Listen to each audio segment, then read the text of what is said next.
ಇದು ನಂಗ ಮುಂದಕ್ಕೆ ಕಳ್ಸ. ಚೀಟಿ ತಿಂದಿಲ್ಲ ನಾ ಪಾಸ್ ಆಗಕ್ಕ ಬೇಕ. ಇಷ್ಟ್ ಚೀಟಿ ತಂದ್ರೆ ಇಡೀ ಚಂಬಲ್ಕ ಪಡ್ಬತ್ತಿ ಬಿಡ.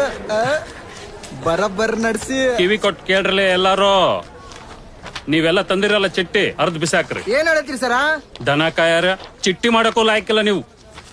ಓದರ್ಸ್ ನೋಡಿಲ್ಲ ಅನ್ನ ಕಾಪಿ ಮಾಡಿ ಅಂತ ಬಿಟ್ನೆ. ಆದ್ರೆ ನೀವೇನ್ ಮಾಡಿದ್ರಿ? 200ರಾಗ 175 ಮಂದಿ ಫೇಲ್ ಆಗಿರಿ. ಈ ವರ್ಷದಿಂದ ಹೊಸ ಸಿಸ್ಟಮ್ ಚಾಲು ಆಕೇತಿ. ನಾ ಬೋರ್ಡ್ ಮೇಲೆ ಬರ್ತೀನಿ ಒಟ್ಟ ಆನ್ಸರ್. ಮತ್ ನೀವು ನೋಡ್ಕೊಂಡ್ ಪಟ್ನ ಬರ್ಕೋರಿ. ಬರ್ಕೋರಿ. ಮೊದಲನೇ ಉತ್ತರ x2 - 3x + 2 = 4. ಮತ್ತ x = x - 1 x - 2 = 0. 4 ಅರ್ಥ ಆತಿಲ್ಲ?